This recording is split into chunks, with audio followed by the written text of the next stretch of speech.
আসসালামু আলাইকুম ওয়া রাহমাতুল্লাহি ওয়া বারাকাতুহু।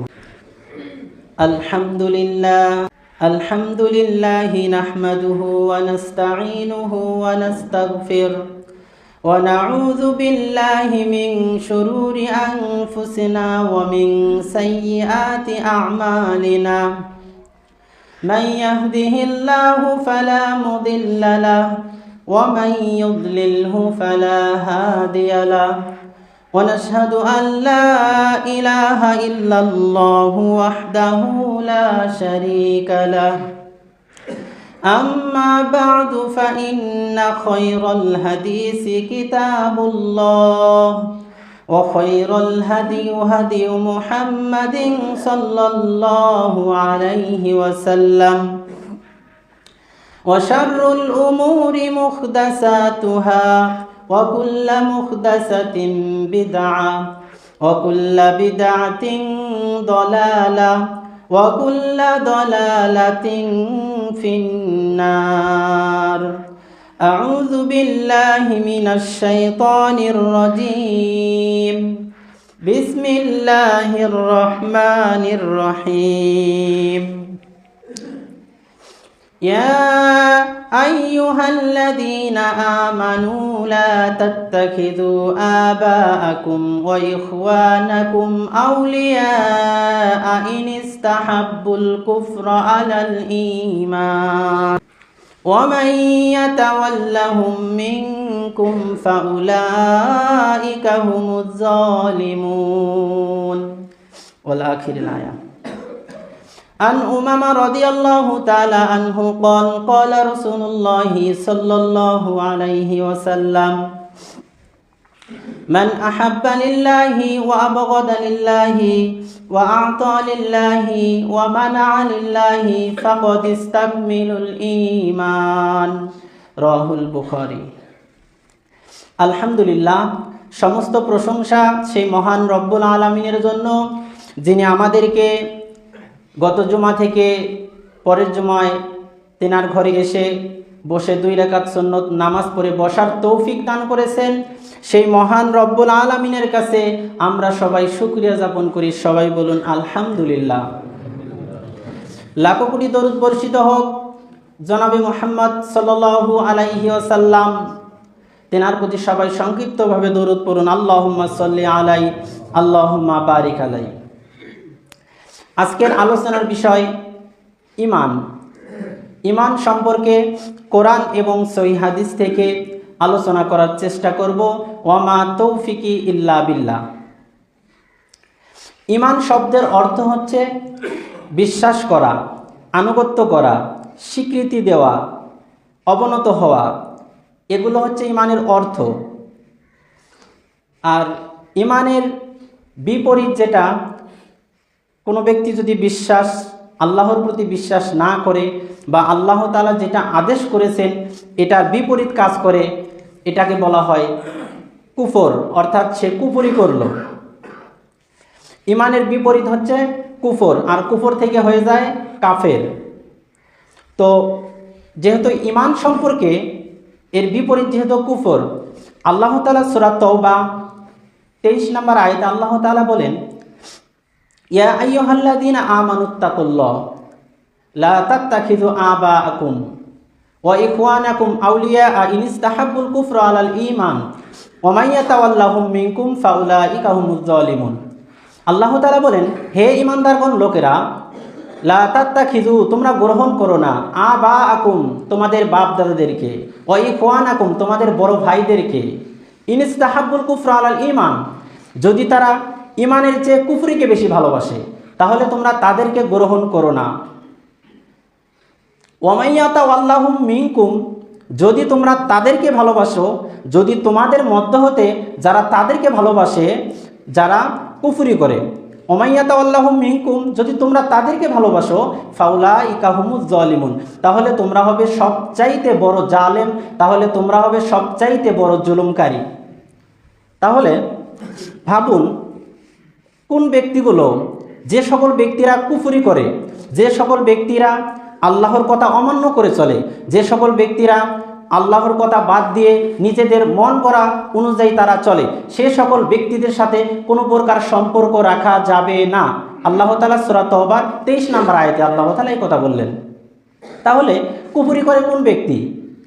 যে ব্যক্তি আল্লাহ তাআলা যেহেতু সালাত আদায় করতে বলেছেন, আমরা যদি সালাত আদায় না করি তাহলে এটা কুফরির মধ্যে পড়ে যায়।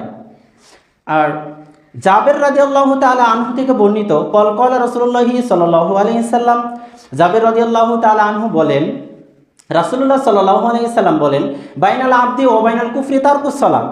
কোনো ব্যক্তি যদি সালাত আদায় করে সে হয় ইমানদার, আর কোনো ব্যক্তি যদি সালাত আদায় না করে সে ব্যক্তি কুফরি করলো, অর্থাৎ সে কাফের হয়ে গেল।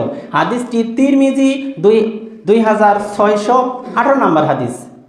তাহলে আপনি আমি যদি সালাত আদায় করি তাহলে আমরা হব ইমানদার, আর আপনি আমি যদি সালাত আদায় না করি অর্থাৎ আমরা করলাম কুফরি, অর্থাৎ আল্লাহর বিপক্ষে কাজ করলাম। আল্লাহ তাআলা আমাদেরকে আদেশ করেছেন সালাত আদায় করতে, আমরা সালাত আদায় করলাম না, তাহলে আল্লাহর সঙ্গে আমরা বিপরীত আমাদের মন করা কাজ করলাম। যেহেতু ইমানের শর্ত হচ্ছে, কোনো ব্যক্তি যদি ইমানদার হতে চায় তার শর্ত যেহেতু একটা না, তার শর্ত যেহেতু কয়েকটা যে বললাম, বিশ্বাস করা, আনুগত্য করা, অবনত হওয়া, স্বীকৃতি দেওয়া, এগুলো যেহেতু ইমানের অর্থ, তাহলে সেই হাদিস থেকে, সেই কথাগুলোর থেকে আপনি দেখুন, নিজেকে বিবেক দিয়ে চিন্তা করে দেখুন যে কোনো ব্যক্তি যদি আল্লাহ যেটা আদেশ করেছেন তার বিপরীতটা করে, তাহলে ওই ব্যক্তি ইমানদার থাকে না।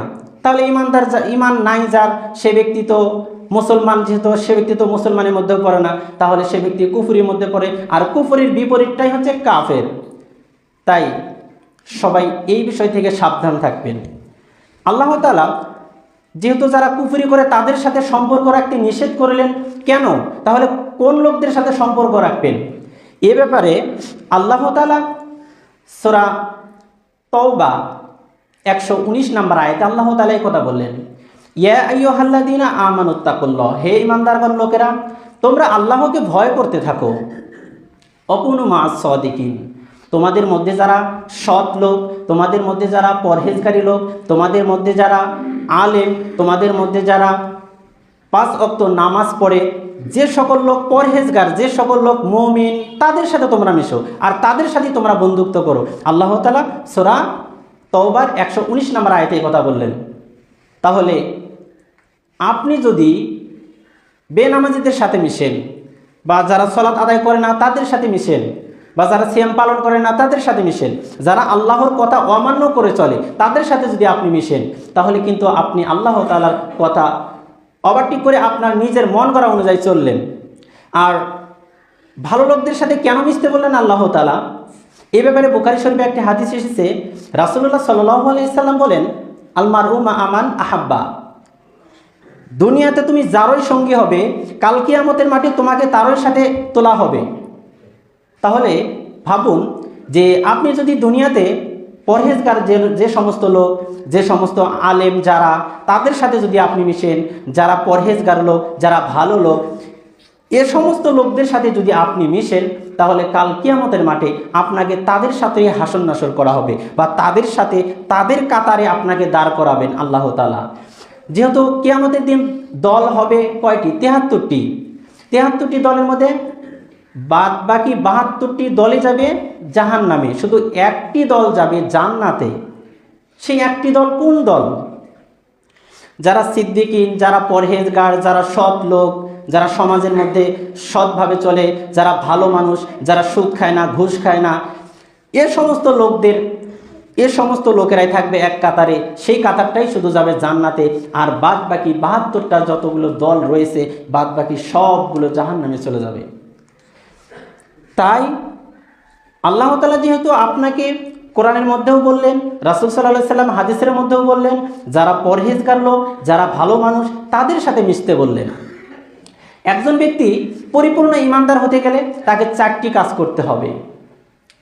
এ ব্যাপারে বুখারী শরীফে এসেছে হাদিসটি, রাসূলুল্লাহ সাল্লাল্লাহু আলাইহি সাল্লাম বলেন, উমামা রাদিয়াল্লাহু তাআলা আনহু থেকে বর্ণিত, তিনি বলেন, রাসূল সাল্লাল্লাহু আলাইহি সাল্লাম বলেছেন, মান আহাব্বা লিল্লাহি, কোনো ব্যক্তি যদি আল্লাহর জন্য ভালোবাসে, ও আবগাদা লিল্লাহি, এবং আল্লাহর জন্য ভালোবাসা থেকে বিরত থাকে।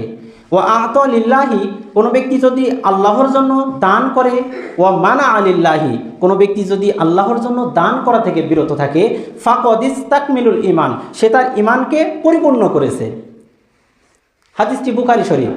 তাহলে আপনি ভাবুন, আপনি যদি পূর্ণাঙ্গ ঈমানদার হতে চান, আপনি যদি পরিপূর্ণ ঈমানদার হতে চান, তাহলে আপনাকে কি করতে হবে? 4টি কাজ করতে হবে। 1, আল্লাহর জন্য ভালোবাসতে হবে। 2, আল্লাহর জন্য ভালোবাসা থেকে বিরত থাকতে হবে। 3, আল্লাহর জন্য দান করতে হবে। 4, আল্লাহর জন্য দান করা থেকে বিরত থাকতে হবে। রাসূলুল্লাহ সাল্লাল্লাহু আলাইহি সাল্লাম বললেন, ফাকদ ইস্তাকমিলুল ঈমান, সে তার ঈমানকে পরিপূর্ণ করেছে, আর ওই ব্যক্তি সম্পূর্ণ ঈমানদার। তাহলে আপনি সমাজের দিকে তাকিয়ে দেখেন, আপনি কোন লোকদের সাথে চলাফেরা করতেছেন, কাদের সাথে আপনি মিশতেছেন, যার সাথে চলাফেরা করতেছেন সে কি নামাজি ব্যক্তি, বা সে কি পরহেজগার, বা সে কি আলেম। কিন্তু আপনার আমার সে সকল লোকদের সাথে মিশা উচিত যে কথাগুলো আমি বললাম, কিন্তু আপনি আমি দুনিয়াতে আপনার মন যা চাচ্ছে আপনি সেটাই করে যাচ্ছেন। মনে রাখবেন দুনিয়াটাকে যদি আপনি আপনার নিজের মতো করে ভাবেন, দুনিয়াকে যদি আপনি বলেন, দুনিয়াতে যদি আপনার মন যেটা চায় আপনি সেটাই করে যান, তাহলে কিন্তু কাল কিয়ামতের মাঠে আপনাকে জাহান্নাম ছাড়া কোনো উপায় থাকবে না। কারণ দুনিয়াটা যারা মুমিন, যারা মুসলমান, যারা প্রকৃত ঈমানদার, তাদের জন্য দুনিয়াটা জেলখানা স্বরূপ। আর যারা কাফের, তাদের মন যেটা চায় তারা সেটাই করবে। এই ব্যাপারে রাসূল সাল্লাল্লাহু আলাইহি ওয়াসাল্লাম বুখারী শরীফে বলেন, বুখারী শরীফে হাদিসটি এসেছে, রাসূলুল্লাহ সাল্লাল্লাহু আলাইহি ওয়াসাল্লাম বলেন, আর দুনিয়া সিজনুল মুমিনি ওয়া জান্নাতুল কাফির, দুনিয়া মুমিনদের জন্য কয়েকখানা বা জেলখানা স্বরূপ। দুনিয়া মুমিনদের জন্য জেলখানা স্বরূপ এবং কাফিরদের জন্য বেহেশতখানা স্বরূপ। আপনি যদি পৃথিবীতে এসেছেন, এখন আপনি ভাবতেছেন আমি যতদিন বেঁচে থাকবো আমার মন যেটা চায় আমি সেটাই করে যাব। আপনি যদি এটা ভাবেন, তাহলে মনে রাখবেন আপনার স্বভাব আর কাফিরদের স্বভাব একই স্বভাবের মধ্যে পড়ে গেলেন। আর আপনি যদি মনে করেন যে আল্লাহ তাআলা আমাকে যতটুকুর মধ্যে আয়ত্তে থাকতে বলেছে বা এক প্ল্যাটফর্মে থাকতে বলেছে, আমি এতটুকুর মধ্যেই যথেষ্ট, আমি এতটুকুর মধ্যেই থাকার চেষ্টা করব। যদি আমি এটা মানি, তাহলে মনে রাখবেন আপনি হবেন প্রকৃত ঈমানদার বা প্রকৃত মুমিন, আপনি হবেন জান্নাতি। কিন্তু আমরা পৃথিবীতে এসে আমরা মনে করি যাদের টাকা পয়সা আছে বা তারা এমন, বা যাদের ক্ষমতাশীল লোক যারা, তাদের ক্ষমতাকে এমনভাবে তারা অপব্যবহার করে, তারা তাদের নিজেদেরকে এত বড় লোক ভাবে তা বলার বাহিরে। তো ওটার ব্যাপারে আমি বলতে চাচ্ছি না, আমি বলতে চাচ্ছি রাসূলুল্লাহ সাল্লাল্লাহু আলাইহি সাল্লাম আমাদেরকে যেভাবে দুনিয়াতে চলতে বলেছেন, কিন্তু আমরা ওভাবে চলতেছি না। আমাদের মন যেটা চাচ্ছে আমরা সেটাই করে বেড়াচ্ছি। রাসূলুল্লাহ সাল্লাল্লাহু আলাইহি সাল্লাম বলেন, ওমর রাদিয়াল্লাহু তাআলা আনহু থেকে বর্ণিত, তিনি বলেন, রাসূল সাল্লাল্লাহু আলাইহি সাল্লাম বলেন, কুম ফিদ দুনিয়া কাআন্নাকা গরিবুন আওয়াবিরুস সাবিল, তোমরা পৃথিবীতে এমনভাবে বেঁচে থাকো, কোনো মুসাফির বা পথিক থাকে, কোনো মুসাফির বা পথিকের ন্যায় তোমরা বেঁচে থাকো। কিন্তু আমরা দুনিয়াতে এসে মুসাফির বা পথিকের ন্যায় তো দূরের কথা, আমরা নিজেদেরকে এমন বাদশাহীর বাদশা ভাবি, সবচাইতে নিজেকে সর্বোচ্চ লোক ভাবি, মনে করি সবচাইতে আমার জ্ঞান বেশি। আমরা নিজেদেরকে এত অহংকার করে আমরা নিজেদেরকে এত বড় লোক ভাবি, তা বলার বাহিরে। আপনি যদি অহংকার করেন, তাহলে কিন্তু আপনার অহংকার, আপনার হিংসা বিদ্বেষ, এগুলো যদি আপনার আমার মনের ভিতরে থাকে, তাহলে মনে রাখবেন আপনার যেমন আগুন শুকনা কাঠকে ধ্বংস করে, তেমনইভাবে আপনার আমার আমল কিন্তু আপনার আমার ভিতরে যদি অহংকার বা হিংসা থাকে, তাহলে কিন্তু আগুন যেমন শুকনা কাঠকে ধ্বংস করে, তেমনই কিন্তু আপনার আমলও তেমনই পুড়ে ছারখার হয়ে যাবে। তো বলতেছিলাম ঈমান সম্পর্কে। আল্লাহ তাআলা সূরা আনফাল 2 নম্বর আয়াতে আল্লাহ তাআলা বলেন, ইন্নামাল মুমিনুনা আল্লাযিনা ইযা যুকিরাল্লাহু ওয়াজিলাত কুলুবুহুম ওয়া ইযা তুলিবাত আলাইহিম আয়াতুহু যাদাতহুম ঈমানান ওয়া আলা রাব্বিহিম ইয়াতাওয়াক্কালুন।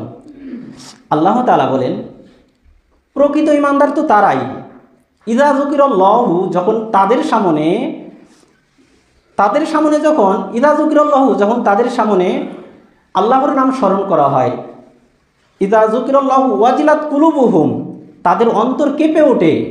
যখন তাদের সামনে আল্লাহর নাম বলা হয় তখন তাদের অন্তর কেঁপে ওঠে। ওয়াজিলাত কুলুবুহুম ওয়া ইযা তুলিবাত আলাইহিম আয়াতুহু যাদাতহুম ঈমানাও, ওয়া ইযা তুলিবাত আলাইহিম, যখন তাদের সামনে আল্লাহর আয়াত পাঠ করা হয়, যখন তাদের সামনে আল্লাহর বাণী পাঠ করা হয়, যখন তাদের সামনে কোনো নসিহা পাঠ করা হয়, যাদাতহুম ঈমানান, তখন তাদের ঈমান বৃদ্ধি পায়। ওয়া আলা রব্বিহিম ইয়াতাওয়াক্কালুন, তখন তারা সম্পূর্ণরূপে আল্লাহর প্রতি বিশ্বাস রাখে, সম্পূর্ণরূপে আল্লাহর প্রতি ভরসা করে। কিন্তু এখন আপনি বা আমরা সবাই নিজেদেরকে বিবেক দিয়ে একটি কথা ভাবুন, এই যে কথাগুলো বলা হচ্ছে কোরআন এবং হাদিস থেকেই বলা হচ্ছে, আপনি কি একবারও ভাবতেছেন যে কথাগুলো বলতেছে কাল কিয়ামতের মাঠে এই কথাগুলো বাস্তবায়ন হবে, বা আল্লাহর কাছে যে আমরা ফিরে যাব, কিন্তু আপনার আমার সেই আল্লাহর কাছে হিসাব যে দিতে হবে, আমি কি হিসাব দেব, এটা কি আমি একবারও চিন্তা করি? কিন্তু করি না। তাহলে আপনার আমার মনের ভিতরে যদি এমন তাকওয়া অর্জন না হয় বা এমন ভয় অর্জন না হয়, আল্লাহর ভয় ভীতিটা আপনার ভিতরে যদি না থাকে, তাহলে আপনি প্রকৃত ঈমানদার হতে পারেন নাই। তাহলে আমি প্রকৃত ঈমানদার হতে পারি নাই। যদি আপনার আমার সামনে কোরআনের আয়াত পাঠ করা হয় বা কোনো একটি হাদিস পাঠ করা হয়, আমরা সেই সময় যদি অন্য কাজে ব্যস্ত থাকি, অন্য কাজ বলতে ধরেন আমরা সপ্তাহে একদিন মসজিদে এসেছি, জুমার সলাতে এসেছি, শুধুমাত্র আমাদেরকে থাকতে হবে আধা ঘন্টার মতো। এই আধা ঘন্টার মতো আমরা এসে সারা রাত ঘুম পারলাম, যদি এই জায়গা তো এসেও যদি আমরা ঘুম পারি, তাহলে মনে রাখেন বা আপনি নিজের বিবেক দিয়ে চিন্তা করুন, তাহলে আমি কতটুকু ঈমানদার হতে পেরেছি। যেহেতু আল্লাহ তাআলা বললেন ওয়াজিলাত কুলুবুহুম ওয়া ইযা তুলিবাত আলাইহিম আয়াতুহু যাদাতহুম ঈমানাও ওয়া আলা রাব্বিহিম ইয়াতাওয়াক্কালুন, যখন তাদের সামনে আল্লাহর আয়াত পাঠ করা হয় তাদের অন্তর কেঁপে ওঠে, তারা তখন আল্লাহকে নিয়ে চিন্তা করে, তারা তখন আল্লাহকে নিয়ে ভয় ভীতি নিয়ে অবস্থান করে, আল্লাহর প্রতি তারা এমন ভরসা করে, আল্লাহর প্রতি এমন ভয় ভিতরে তারা নিয়ে থাকে তা কল্পনার বাহিরে। যারা এই ভয়গুলো রাখে তারাই হচ্ছে প্রকৃত ঈমানদার। সূরা আনফাল 2 নম্বর আয়াতে এই কথা বললেন। রাসূলুল্লাহ সাল্লাল্লাহু আলাইহি সাল্লাম বলেন, আন আসমা বিনতে ইয়াজিদ রাদিয়াল্লাহু তাআলা আনহু থেকে বর্ণিত, তিনি বলেন রাসূল সাল্লাল্লাহু আলাইহি সাল্লাম বলেছেন, ইয়াকুলু আলা উনাব্বিকুম বিখিয়ারিকুম, রাসূলুল্লাহ সাল্লাল্লাহু আলাইহি সাল্লাম তার সাহাবীদেরকে উদ্দেশ্য করে সাহাবীদেরকে বললেন, আমি কি তোমাদেরকে সর্বোত্তম লোককে বা সর্বোত্তম ব্যক্তিকে এটা বলবো? সাহাবায়ে কেরামরা বললেন, ক্বালু বালা ইয়া রাসূলুল্লাহি সাল্লাল্লাহু আলাইহি সাল্লাম, জি হ্যাঁ বলুন হে রাসূল সাল্লাল্লাহু আলাইহি সাল্লাম। রাসূলুল্লাহ সাল্লাল্লাহু আলাইহি সাল্লাম তখন বললেন, ক্বালা খিয়ারুকুমুল্লাযিনা ইযা রাউ যুকিরাল্লাহ, তোমাদের মধ্যে সর্বোত্তম লোক হচ্ছে সেই ব্যক্তি যে ব্যক্তির দিকে তাকালে তার অন্তরের তাকওয়ার কারণে বাহির দিক থেকেও বোঝা যায় ব্যক্তিটি তাকওয়াবান। হাদিসটি ইবনে মাজাহ 4143 নম্বর হাদিস, হাদিসটি মিশকাত 4803 নম্বর হাদিস। তাহলে আপনি ভাবুন, কোনো ব্যক্তির দিকে যদি তাকালে যদি তাকওয়াবান হলা, তাকওয়া মানে আল্লাহর প্রতি ভয় ভীতি, তাকওয়া মানে আল্লাহর উপর ভয় রাখা। যে ব্যক্তি তাকওয়া অর্জন করতে পেরেছে বা যেই ব্যক্তির ভিতরে আল্লাহর ভয় রয়েছে, সেই ব্যক্তির দ্বারা সমাজে কোনো একটি ক্ষতি হবে বা সমাজে যে কোনো প্রকার বিভ্রান্ত বা ফিতনা বা তার দ্বারা কোনো প্রকার পাপ কাজ করা সম্ভব না। যত বড় বড় পাপ কাজগুলো রয়েছে, ছোটোখাটো পাপ, এগুলো মানুষ করার সাথে আল্লাহর কাছে যদি তওবা করে আল্লাহ ক্ষমা করবেন। যে ব্যক্তি তাকওয়াবান আলা ব্যক্তি, তারা কখনো শিরক করবে না। যারা তাকওয়া অর্জন করেছে তারা কখনো সুদ খাবে না।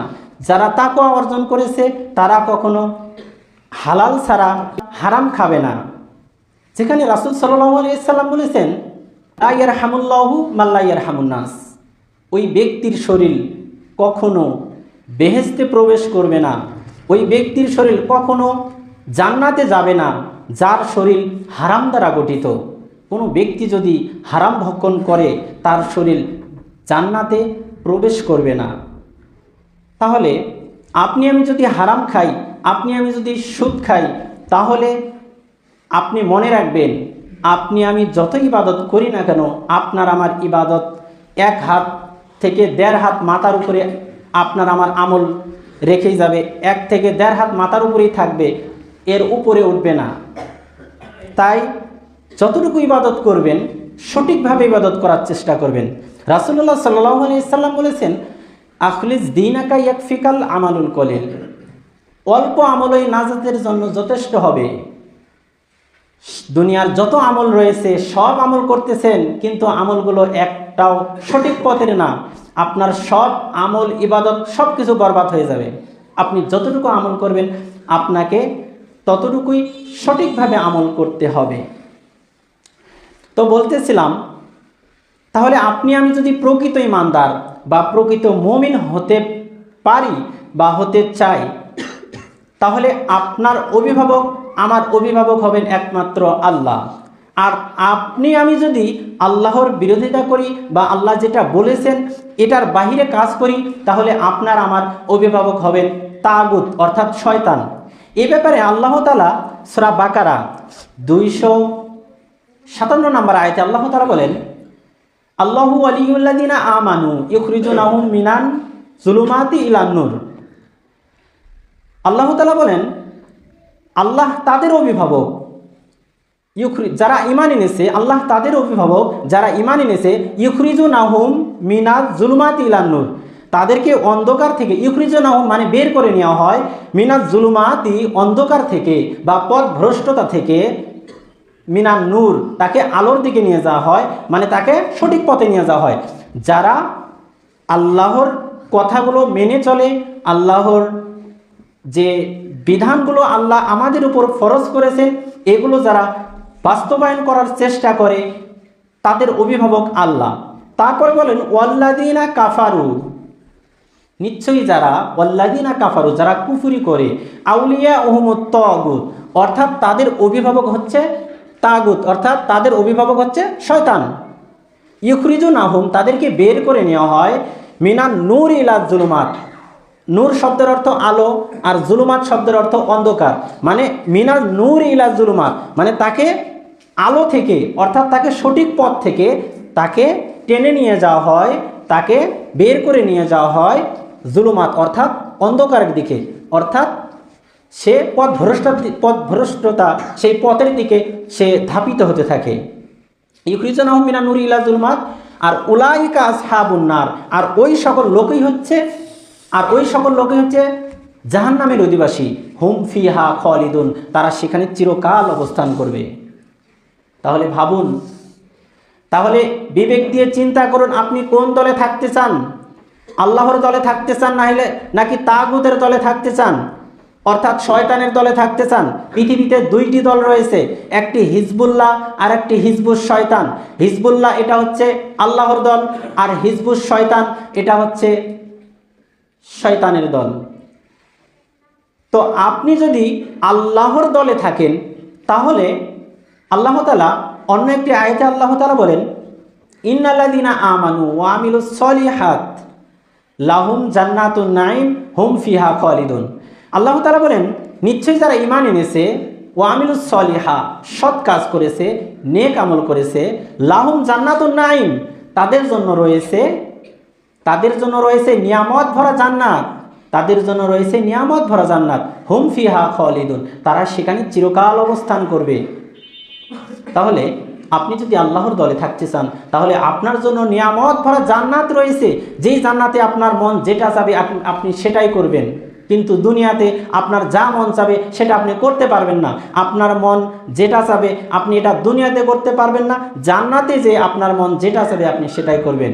আল্লাহ তাআলা বললেন, আল্লাহ তাআলা সূরা কাহাফ 107 এবং 108 নম্বর আয়াতে আল্লাহ তাআলা বলেন, ইন্নাল্লাযিনা আমানু ওয়া আমিলুস সলিহাত নিশ্চয়ই যারা ঈমান এনেছে ও আমিলুস সলিহাত সৎ আমল করেছে কানাত লাহুম জান্নাতুল ফিরদাউসি নুজুলা, তাদের জন্য রয়েছে জান্নাতুল ফিরদাউসে সুসজ্জিত বাগান। হুম ফিহা খালিদুন, তারা সেখানে চিরকাল অবস্থান করবে। খালিদিনা ফিহা, তারা সেখান থেকে কখনো বের হতে চাইবে না। লা ইয়াবগুনা আনহা হিওয়ালা, তারা সেখান থেকে কখনো বের হতে চাইবে না। তারা সেখানে চিরকাল অবস্থান করবে, তারা সেখান থেকে কখনো বের হতে চাইবে না। তাহলে আপনি আমি যদি আপনাকে আমাকে প্রশ্ন করা হয় যে আপনি কি জান্নাতে যেতে চান, আপনি আমি বলবো হ্যাঁ জান্নাতে যেতে চাই। কিন্তু জান্নাতে যেতে হলে আপনাকে আমাকে যে কাজগুলো করতে হবে, জান্নাতে যেতে হলে আপনাকে আমাকে আল্লাহর যে বিধানগুলো রয়েছে সেগুলো মেনে চলতে হবে। কিন্তু এই ব্যাপার যখন বলা হবে খাস করে 5 ওয়াক্ত সালাত আপনাকে জামাতের সহিত পড়তে হবে, এটা যদি আপনাকে বলা হয় তখন আপনি বলবেন আমি এই কাজে ব্যস্ত, ওই কাজে ব্যস্ত, যত প্রকার দুনিয়াবি কাজগুলো রয়েছে সেই কাজগুলো আপনি দেখিয়ে আপনি বলবেন সময়ই পাই না। কিন্তু যদি বলা হয় জান্নাতে যেতে চান কি, তখন বলবেন হ্যাঁ আমি জান্নাতে যেতে চাই। কোনো ব্যক্তি যদি পরীক্ষা দেওয়ার আগে যদি পড়ালেখা না করে, তাহলে সে যদি আশা করে আমি প্লাস পাবো বা আমি সবচাইতে ভালো রেজাল্ট করব, এটা যেমন বোকামি। আল্লাহর হুকুম বাদ দিয়ে অন্য কারো দাসত্ব করা, অন্য কারো গোলামি করা। তাহলে আমরা যদি অন্য কারো গোলামি করে যদি বলি আমরা জান্নাত পাবো, আমরা মুসলমান, আমরা প্রকৃত ঈমানদার, যদি নিজেকে এটা দাবি করি, কোশ্চিনকালও লাভ হবে না। আল্লাহ তাআলা আমাদেরকে একমাত্র তার লক্ষ্য উদ্দেশ্য করে পাঠিয়েছেন দুনিয়াতে, শুধু সবার সাথে মিলামিশে চললেন বা সবার সাথে আত্মীয়তা করলেন এটার জন্য, বা খাওয়া দাওয়া করলেন, ফুর্তি করলেন, এভাবে যে চলাফেরা করবেন এটার জন্য আল্লাহ তাআলা কিন্তু আপনাকে আমাকে পাঠায়নি। আল্লাহ তাআলা আপনাকে আমাকে কেন পাঠিয়েছেন? আল্লাহ তাআলা আপনাকে আমাকে পাঠিয়েছেন সূরা জারিয়াত আল্লাহ তাআলা বলেন ওমা খলাকতুল জিন্না ওয়াল ইনসা ইল্লা লিয়াবুদুন, আমি জিন এবং মানব জাতিকে একমাত্র পাঠানোর লক্ষ্য উদ্দেশ্য হচ্ছে সে দুনিয়াতে যে আমার গোলামি করবে, আমার দাসত্ব করবে।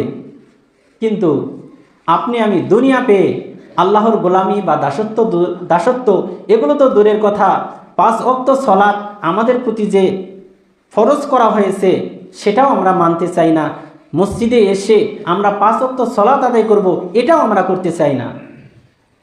কিন্তু আল্লাহ তাআলা আবার দেখুন, আল্লাহ তাআলা সূরা ইয়াসিন 23 নম্বর আয়াতে আল্লাহ তাআলা বলেন ওমা লিয়ালা আ'বুদুল্লাযী ফাতারানি ওয়া ইলাইহি তুরজাউন, আমার জন্য কি কারণ হতে পারে আমি তার ইবাদত করব না?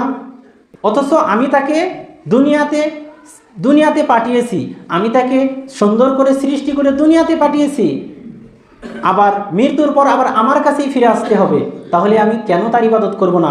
আল্লাহ তাআলা এখানে প্রশ্ন করলেন, প্রত্যেক মানুষকে প্রশ্ন করলেন ওমা লিয়ালা আ'বুদুল্লাযী ফাতারানি ওয়া ইলাইহি তুরজাউন, আমার জন্য কি কারণ হতে পারে যে আমি তার ইবাদত করব না? আল্লাহ তাআলা প্রশ্ন করে বললেন, অথচ আমি তোমাকে দুনিয়াতে পাঠিয়েছি, আমি তোমাকে দুনিয়াতে সুন্দর করে সৃষ্টি করে দুনিয়াতে পাঠিয়েছি, আবার মৃত্যুর পর আবার আমার কাছেই ফিরে আসতে হবে, তাহলে তোমরা কেন আমার ইবাদত করবে না? কিন্তু আমরা এগুলোর দিকে ফলো না করে আমাদের মন যেটা চায় আমরা সেটাই করে বেড়াই।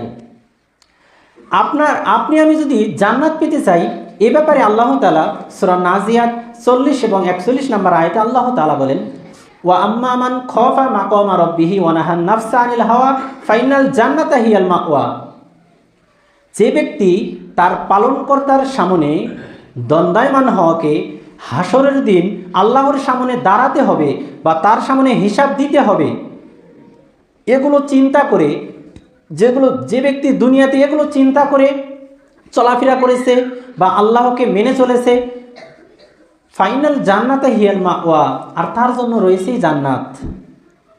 তাহলে আপনি যদি আল্লাহকে ভয় করে পৃথিবীতে চলেন, আপনি যদি আল্লাহ আপনাকে যে আদেশ করেছেন সেই আদেশগুলো মেনে চলেন, তাহলে কিন্তু আপনার আমার জন্য জান্নাত রয়েছে। ফাইনাল জান্নাতে হিয়াল মাওয়া, আর তার জন্য রয়েছে জান্নাত।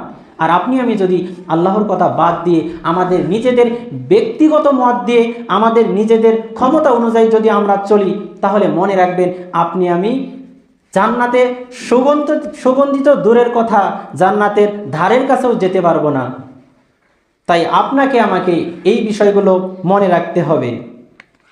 আল্লাহ তাআলা এজন্যই বললেন, প্রত্যেক মানুষকে বললেন তোমরা পরিপূর্ণভাবে ইসলামের ভিতর প্রবেশ করো। আল্লাহ তাআলা সূরা বাকারা 208 নম্বর আয়াতে আল্লাহ তাআলা বলেন, ইয়া আইয়ুহাল্লাযীনা আমানু, হে ঈমানদারগণ লোকেরা, উদখুলু ফিস সিলমি কাফা, তোমরা পরিপূর্ণরূপে ইসলামের ভিতরে প্রবেশ করো।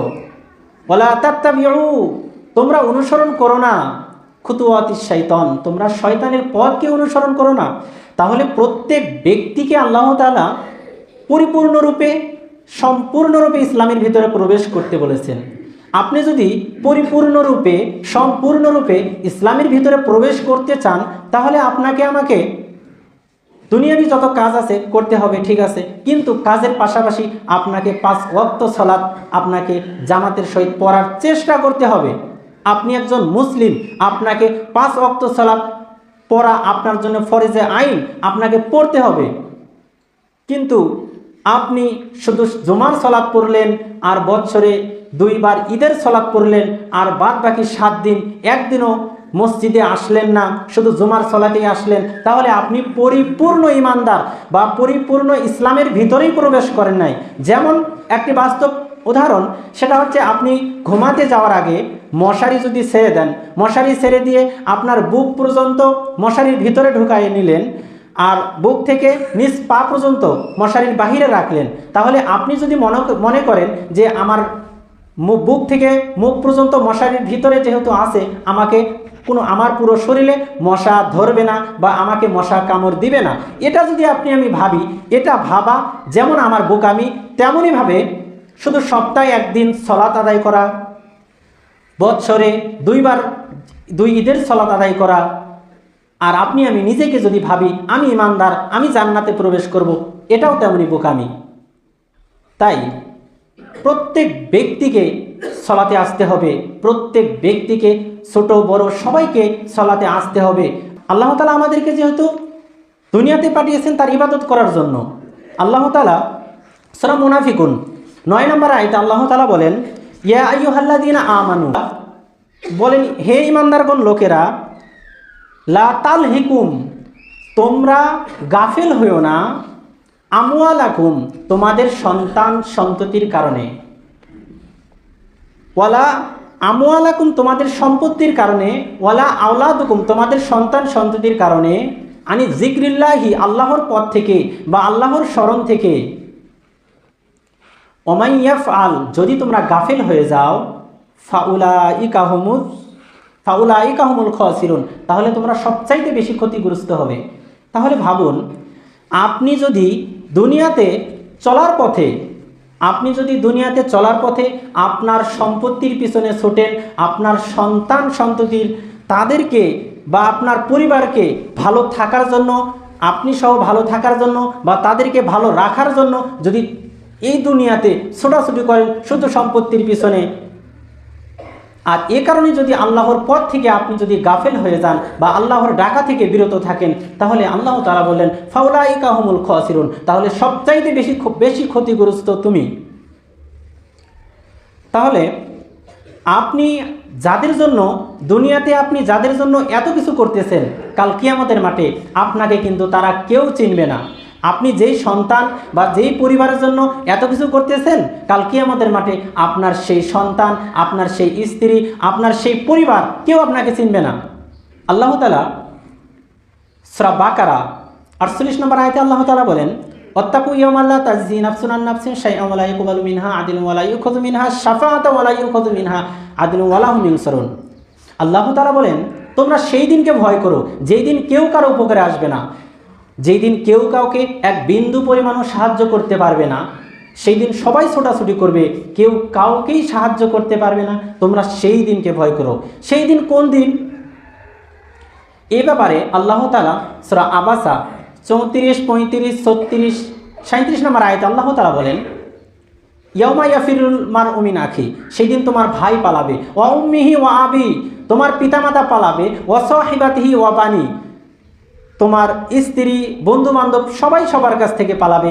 লিকুল্লি ইমরিইম মিনহুম ইয়াওমাইযিন শাআনুন ইউগনি, সেই দিন এমন এক ভয়াবহ পরিস্থিতি আসবে, এমন এক ভয়াবহ চলে আসবে যে কেউ কারো কথা মনে রাখবে না। সেই দিন সবাই সবার কাছ থেকে পালাবে, কেউ কাউকে নিজের পরিচয়ও দিবে না।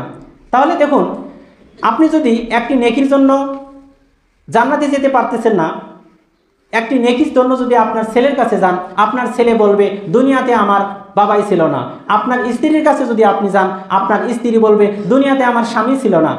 স্বামী যদি বা সন্তান তার পিতামাতার কাছে যাবে, পিতামাতা তার ছেলের কাছে যাবে, সেই দিন সবাই সবার কাছ থেকে যাবে, কিন্তু কেউ কাউকে পাত্তা দিবে না, সবাই সবার কাছ থেকে দূরে দূরে থাকার চেষ্টা করবে। তাহলে ভাবুন, আপনি কোন কিসের পিছে ছুটে আপনি এত কিছু করতেছেন। আপনাকে আমাকে এটা খেয়াল রাখা দরকার, আপনাকে আমাকে এটা চিন্তা করা দরকার। সেই কিয়ামতের মাঠে আপনি আমি কিভাবে পার হব, সেই কিয়ামতের মাঠে আপনি আমি কিভাবে সুপারিশ পাব, এ ব্যাপারেও কিন্তু আল্লাহ তাআলা সূরা হাসর 18 নম্বর আয়াতে আগেই বলে দিয়েছেন। আল্লাহ তাআলা বলেন, ইয়া আইয়ুহাল্লাযীনা আমানু ওয়াল তানজুর নাফসুম মা কদ্দামাত লিগাদ। এটা প্রত্যেক ব্যক্তির চিন্তা করা উচিত। ওয়াল তানজুর নাফসুম মা কদ্দামাত লিগদ, এটা প্রত্যেক ব্যক্তির চিন্তা করা উচিত সে আগামীকালের জন্য বা পরেকালের জন্য সে কি পাঠিয়েছে। ওয়াত্তাকুল্লাহ, তোমরা আল্লাহকে ভয় করতে থাকো। ইন্নাল্লাহা খবীরুম বিমা তা'মালুন, নিশ্চয় তোমরা পৃথিবীতে যা কিছু করতেছো তিনি সব বিষয়ে খবর রাখেন। তাহলে মনে রাখবেন, আপনি যাদের জন্য পৃথিবীতে এত কিছু করতেছেন, যাদের জন্য নামাজকে বাদ দিয়ে, যাদের জন্য আপনি যেই পরিবারের জন্য এত কিছু করতেছেন, 5 ওয়াক্ত সালাত দিন রাত মিলে 5 ওয়াক্ত সালাত, এতটুকু আপনি সময় আল্লাহর পথে দিতে পারতেছেন না, যাদের পিছে ছুটে আপনি যাদের জন্য এত কিছু করতেছেন, এই সম্পত্তি আর আপনার পরিবারের পিছে জন্য এত কিছু করতেছেন, মনে রাখবেন এই পরিবার এবং সন্তান আপনার কোনো উপকারে আসবে না।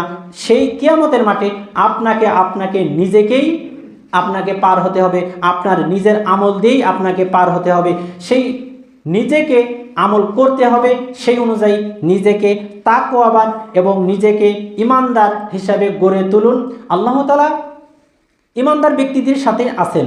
সূরা নাহল 28 নম্বর আয়াতে আল্লাহ তাআলা বলেন, ইন্নাল্লাহা মা'আল্লাযিনা তাকাউ ওয়াল্লাযিনা হুম মুহসিনুন, নিশ্চয়ই যারা পরহেজগার, নিশ্চয়ই যারা সৎলোক, যারা ভালো মানুষ, তাদের সাথে আল্লাহ তাআলা আছেন। তাই আপনার সাথে আল্লাহ তাআলা থাকবেন যদি আপনি আল্লাহর যে রাসূল সাল্লাল্লাহু আলাইহি সাল্লামের মাধ্যমে যে পথকে আমাদেরকে দেখিয়ে দিয়ে গেছেন, এই পথে যদি আপনি আমি চলি, তাহলেই আল্লাহ তাআলা আপনার আমার পিছনে থাকবেন। যে কথাগুলো বললাম, এই কথাগুলো আল্লাহ তাআলা আপনাদের আমাকে সবাইকে আমল করার তৌফিক দান করুক। আল্লাহুম্মা আমিন।